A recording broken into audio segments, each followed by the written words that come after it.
Hello and welcome to another episode of the 60 Go podcast. My name is Tom Campbell and it's great to have your company. As we head into another episode, you know how it works. We'll cover 6 topics related to the game or even their own career. My guest today is Josh Hannay. The Sharks are on a bye week this week, so I thought I'd get Josh on to discuss the first 5 weeks of the Sharks season. Also, I might even chat a little bit about State of Origin as well. Hope you enjoy our chat. Here's Josh Hannay. I'm joined by Josh Hannay as the next guest of the 60 Go podcast. Josh, how are you, mate? Yeah, very well. How are you? Really good, thanks. Got 6 topics to cover with you, and I'll kick things off with the season so far.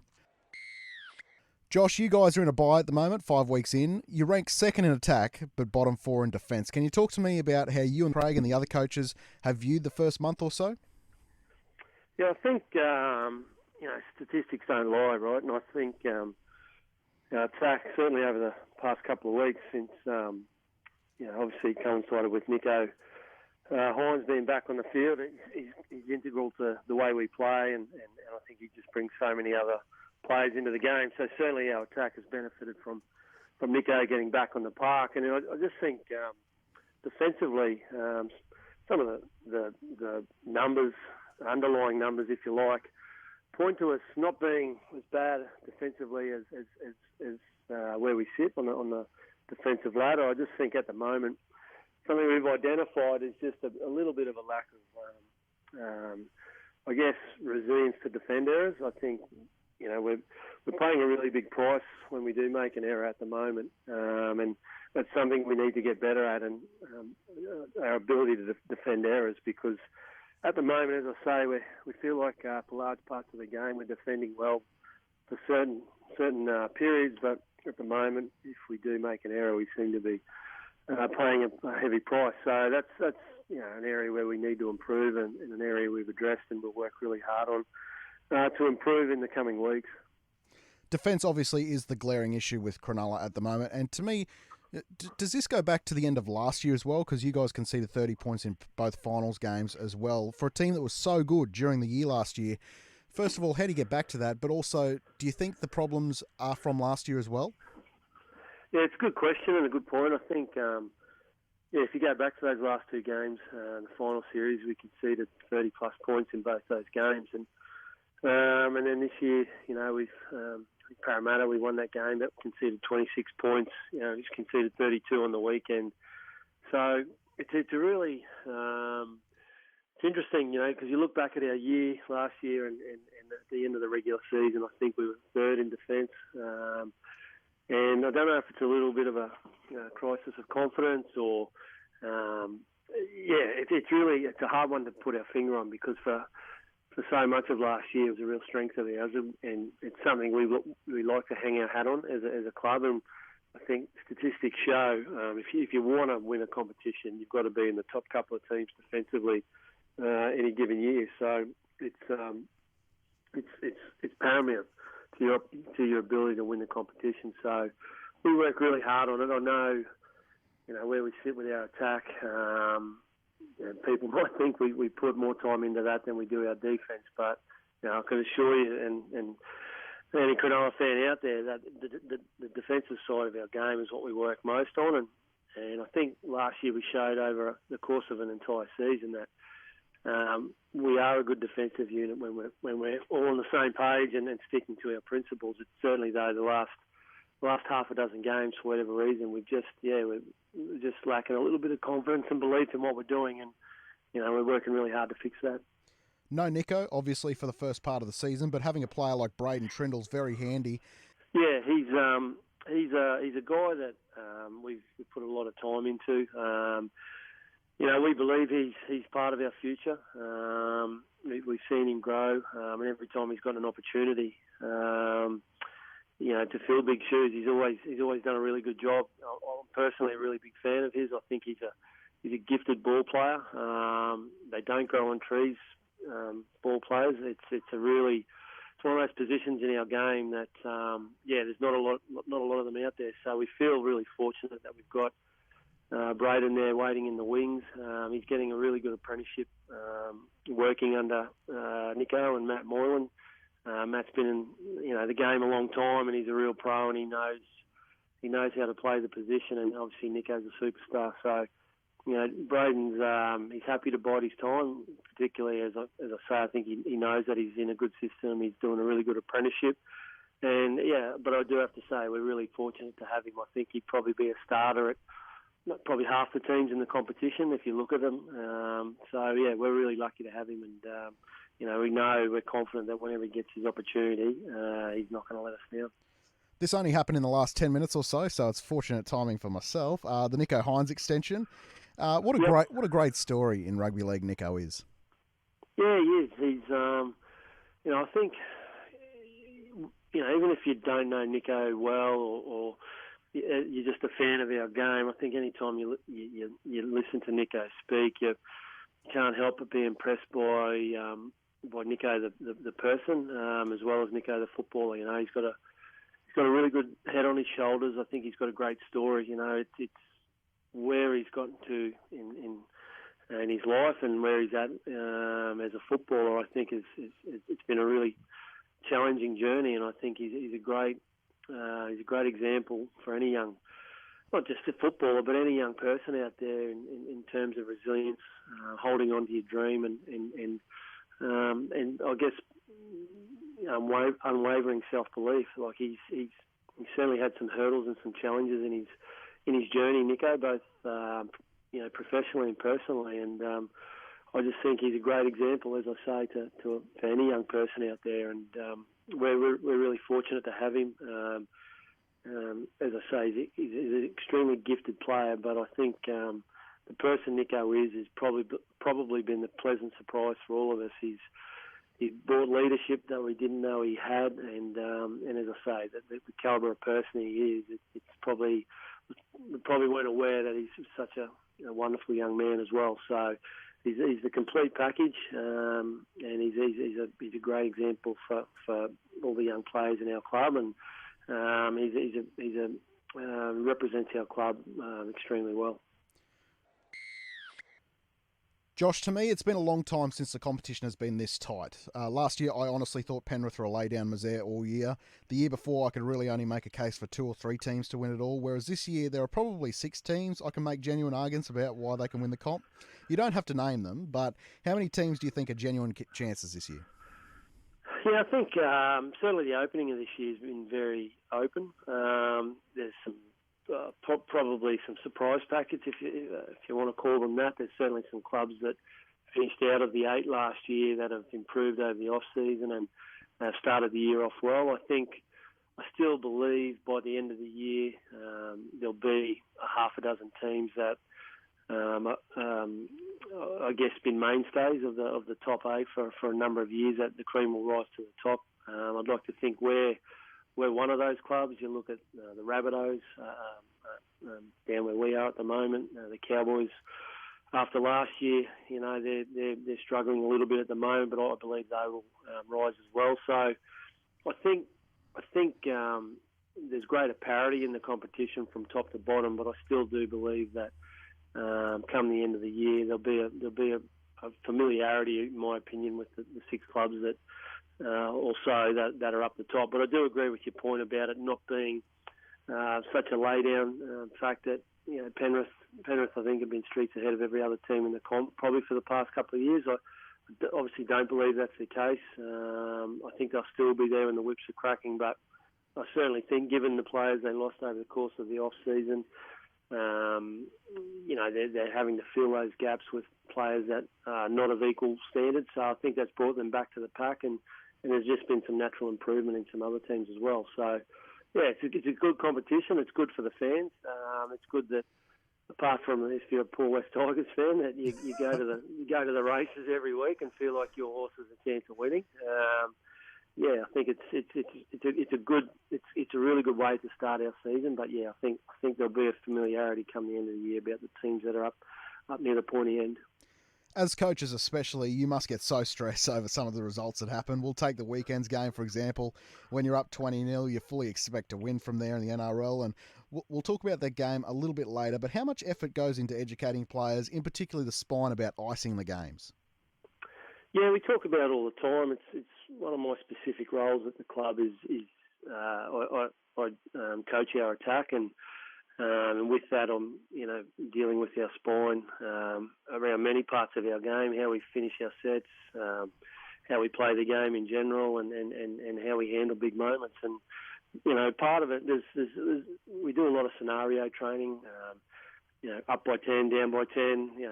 There's all types of scenarios we train with our guys to try and prepare them for when they're faced with those scenarios in the heat of the battle. And it's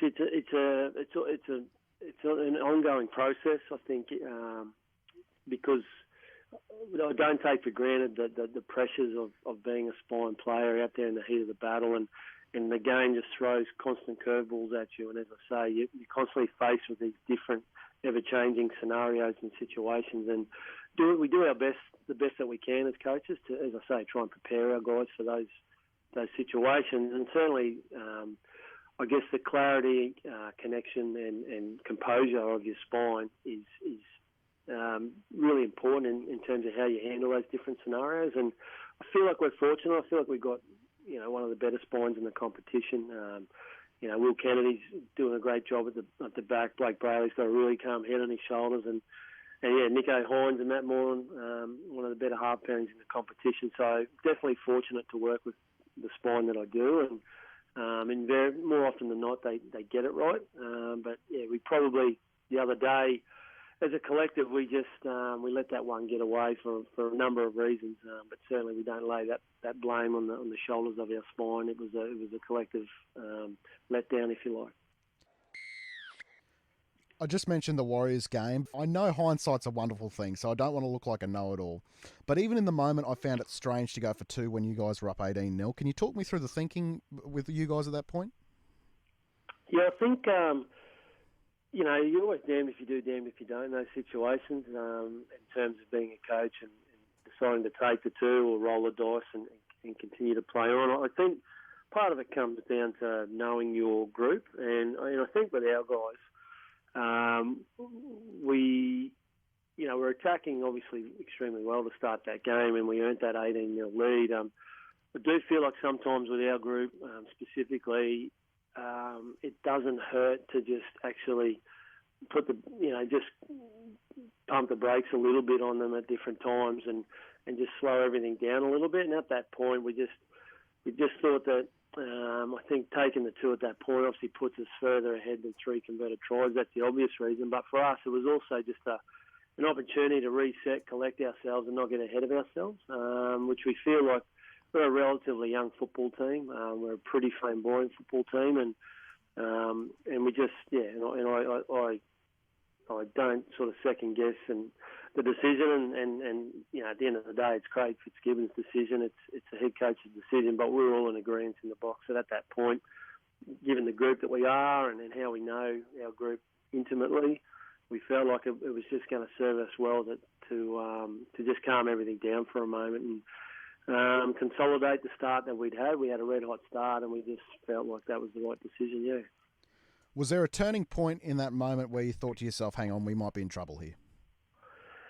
There was no particular, one point. I think the one thing we knew going into the game, and we always respect our opposition, but one of the things we spoke about with our opponent, the Warriors, it's been evident in their opening few games, is that they don't go away this year. They hang around.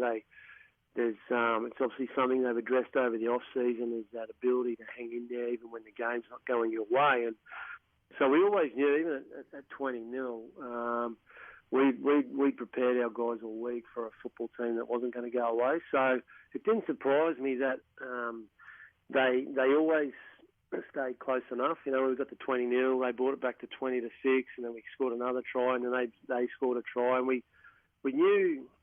We put our points on really early in the game, so there was still a lot of time to go. So, our messaging was really consistent to the group, but it would have been great to get the result. And when you score 30 points, you should be walking away with a win. But certainly the fact that they stuck around and didn't wave the white flag came as no surprise to us. That's something they've, as I say, really improved over the course of the off season, and they were the same against us. And so it was. I wouldn't look back on any one point where I went, oh no, but the fact that they were able to stick in and play tough and not let the game get away from them didn't come as a surprise. Can you tell me what was generally said in the sheds after the game? Oh, the general feeling is an obvious one. It's one of disappointment. I think, as I say, you score 30 points and you should be winning those games of football. That's twice in the last sort of 7 games. You go back to our semi-final at home against the Cowboys, scored 30 points in that game, and you need to be winning those games when you're scoring that many points. So disappointment, and particularly given the start. We got out to a 20-0 lead, 26-6, playing good football, and I think the manner in which we, contributed to letting the Warriors back into the game. I think credit to them, they kept themselves in the game, but I think we also invited them back into the game with just some basic errors, a couple of drop balls from individuals that are usually so safe and reliable. So that manner in which we I guess contributed to our own demise was the disappointing thing, and I guess probably, to be really frank as well, there's probably an element of disbelief when you're in the sheds after such a good start. 26-6 midway through the back end of the first half. You kind of 60 minutes later you're sitting in the sheds, kind of scratching your head a little bit. But it's one of those things, you can't dive too deeply into the technical, tactical side of it straight after a game. It's one of those things where you need to address it, but we all go away as coaches, we review it, players have a chance to think about it, and we dive deeper into it in our review the following day. So, yeah, it was probably as much a feeling of disbelief as anything. Josh, I wrote an article for the paper this week, and I'd like your thoughts on the topic. Basically, it said, I know there's a lot of hype around expanding the comp after the success of the Dolphins had in starting the year, but with concussion becoming a big topic, and that is the new policies around it, which, let's face it, will only get stricter and not relaxed, I believe we should focus on protecting the current clubs and therefore the quality of the competition by expanding rosters to 35 or maybe even 40, rather than focusing on bringing in new teams. Can I get your opinion on what you think this should be the priority there? Yeah, I think,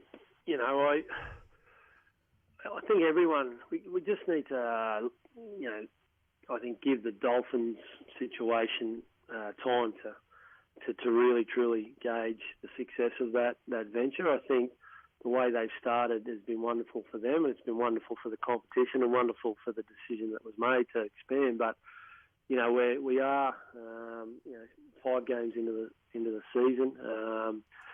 I think coming into the season, a lot of people were sort of looking at the Dolphins roster and going, it's going to be a tough season for them. They don't have the depth, all these types of things. So I don't think we should, I don't think the tune should be changed there just after 5 weeks. So let's give that new franchise, time, and let's sit back and look at it in 2 years' time and actually truly see how that's gone. I think the idea of expanding rosters has to be considered. I think you're already seeing clubs having to request permission to go outside their top 30 to fill the 22-man team sheet each week. So there's no doubt the attrition rate of our game is getting greater. And on the topic of it, I think one of the things that's frustrating me, and I spoke to some of the players about this today, is we're obsessed with changing the rules of our game to make the game faster, and because we feel like a faster product's a better product. But I just feel like there's not enough attention given to the potential negatives to that. And one of the potential negatives is it's getting harder and harder in our game as a defender to make a legal tackle. Like you talk about the hip drops, the crushes. Obviously, the tackle zone has become a lot smaller. You literally can't hit above the nipple now. The shoulder charge has been taken out of the game. So you want to speed our game up, but there's all these restrictions now around how you can make a tackle. And I'll use the Dale Finucane example from the weekend. He's a tired middle forward who's been putting his all into that game for near 70 minutes. He gets a clock stag coming at him with footwork. That footwork, beats Dale and Charnsey, pokes his nose through the other side, and Dale's just left making the only tackle that he can make, which is a legs tackle, which he ends up swinging off Clockstad's legs. So there was no malice in it. There was no intent. It's not something we don't coach hip drops. It's not a tackle that any club coaches. But talk about the speed of our game, and yet we're making it so hard for defenders to actually make a legal tackle now. So I just think the game needs to put greater consideration into what they want our game to look like, and just the potential reaction to the rule changes they make. And if they make the game any quicker and they bring more fatigue into our game, look, you're dead set not going to be able to make a tackle, because you're going to find yourself in these situations like the crush. Sometimes players end up in a crushing position, and there's no malice, there's no intent. But again, everyone's just moving so fast, so much fatigue in our game. That we need to understand that with our game, accidents are going to happen, and it's just part of our game. It always has been, and it always will be. We need to be really sure that the rules we're making and the game we're developing isn't basically making the poor old defender obsolete now. Yeah. Just on the hip drop, I know it's the flavour of the month at the moment. In your time in the game, even I'm talking years ago when it wasn't talked about as much as it is now, have you ever seen that tactic coached? No, it's not. It's not coached at all. And for anyone to think or believe that would be coached is it couldn't be further from the truth. Because if you were to coach that type of tackle, that's a dirty tackle. It is. That the chances of injuring a player, if you were to coach those hip drops, it is significant. So no club coaches techniques that could potentially harm an opposition player. What we do is we try and teach technique that is safe, first and foremost, for our players, keeps them out of harm's way, but secondly, it affects an effective tackle. We all know that the speed of the ruck is critical to a team's chances, so we're constantly teaching our players safe technique, but also effective technique of slowing an opposition player and slowing that ruck down. So they're the two sort of focal points: safety first, and then ruck control second. But gee, it's getting hard for a defender, honestly, to be able to make a tackle that couldn't potentially end up in a dangerous situation. It's getting really, really difficult.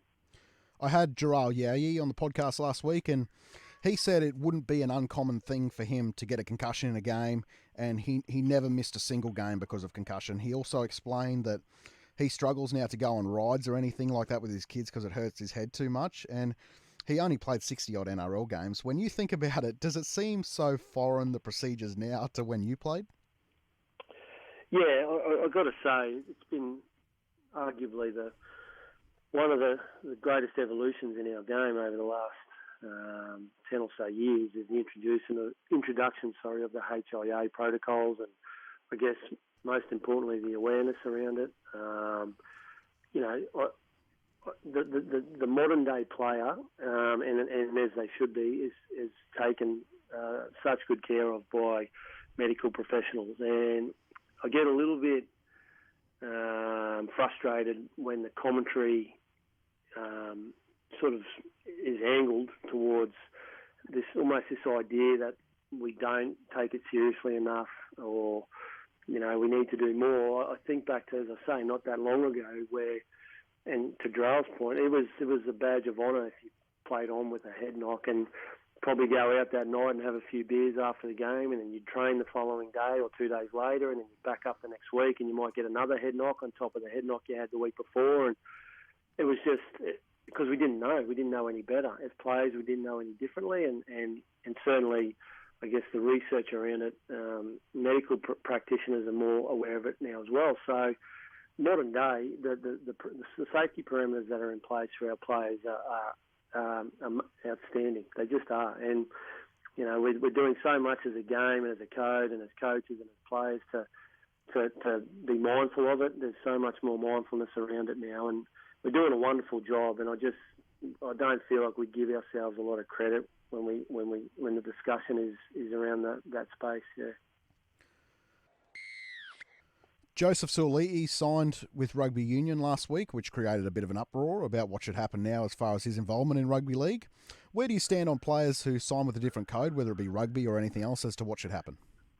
Yeah, I must admit I don't have a strong opinion on it. I think the uproar around that last week, it got to the point of being borderline comical. Like he's one player, and our game in this country is the game of choice for good young players. Whether if there's a choice between rugby union and rugby league, they invariably choose rugby league because we're a better game, and our systems of junior development are far better, and it's a greater opportunity for a young kid to come through and play a great sport at a high level. So we're not going to keep them all, and I found the sort of the line it went down last week really, as I say, borderline comical. Look, let the kid go. He's made a choice that's in his own best interest. He played rugby growing up, and he's one player. Like I'd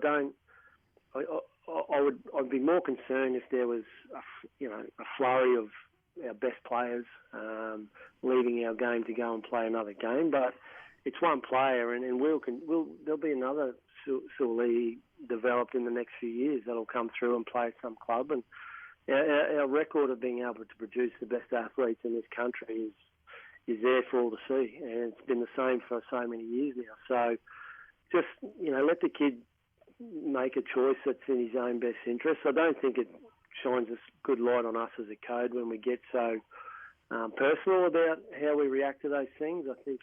I don't think it reflects well on us as a game, and I think we should just have a lot of confidence and belief in our own product. That we might lose the odd Joseph Suoli'is, but there's another one just around the corner. So I fully understand how you going for him, and I fully understand the decision he's made. Play on, let's just get on with it.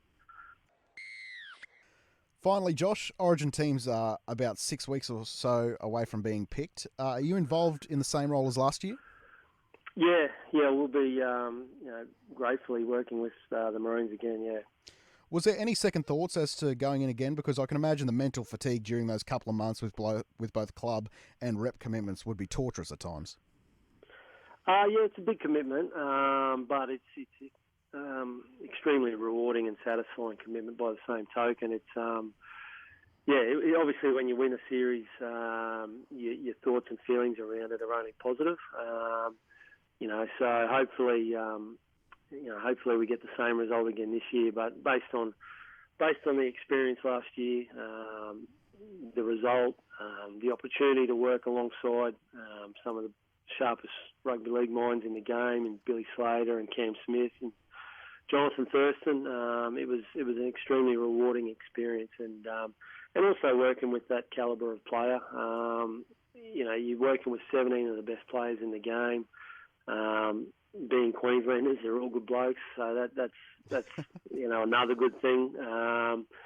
It's the rewards, I guess, far outweigh the sacrifices made to be there and be part of that. So when Bill called up to see if I was interested in being a part of it again, it was a no-brainer for me. I think everyone will be back on board. I think the way I feel about it is basically how everyone felt about the entire series. He did an amazing job, Bill, of, I guess, bringing everyone together to play their part in terms of staff, and I think he was really keen to keep the band together, so to speak. And we'll all be back there and trying to go for a repeat.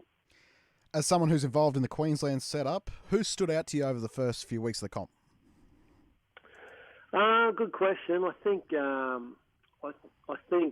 we've all saw the importance of Cameron Munster and what he can bring to the table when he's out on the field. I just, I think he's probably the best player in the game, most influential certainly. I think Reece Walsh's form at Brisbane has been there for everyone to see, and I think the Queensland kids there at the Broncos have started the year on fire. We're talking Paddy Carrigan, even Tom Flegler, who wasn't part of our series last year, but I think he's had an enormous start to the year. Salon Cobbo, those young players have really hit the ground running, and Reece Walsh was probably an important one given the issues with Kalen Ponga's concussion. So, we'd like to hope that he can continue the way he started the season. Jermaine Hopgood jumped out of the ground there at Parramatta, which is really important for us. We don't have a lot of depth in terms of players to choose from as Queenslanders, so it's really important that those guys continue to jump out of the ground. I think there's some guys that are probably a little bit off that really rose to prominence last year that will, given time, find their best form as well. I think what you're seeing is some players who are involved with World Cup squads at the end of last year, they had a late start to their pre-season. I think you're seeing the effects of that a little bit with the way some players have started the season. So I wouldn't be too worried about some of those players that may have started the year off slowly. I think you'll see them find their form and rise to their best over the coming weeks. Yeah. I've seen a lot of people discuss potential Origin teams over the past couple of weeks, and it will happen more and more, obviously, on the lead into Origin.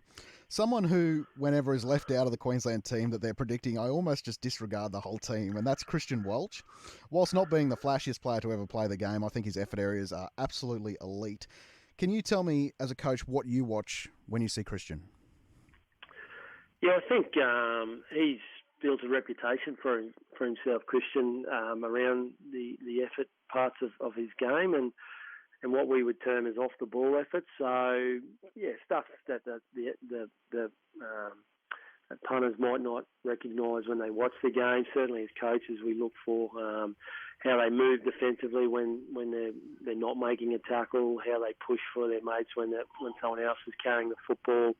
Things like kick chase, how they move at marker. There's all these little areas where they all add up, and if the more players you can have in your team that tick those effort area boxes, invariably you're going to come out on the right side of the ledger. Reuben Cotter was a guy that, for us as coaches, rose to prominence last year around. Apart from the obvious, and a lot of his efforts are obvious, there are also a lot of underlying efforts that we really liked. Pat Carrigan, another one. So Christian embodies those. He's been doing it for a long time, and it's fundamental to Christian's game and how he plays. And he's another guy coming back from injury that it would be wonderful to have his availability once again for this year's series. Yeah.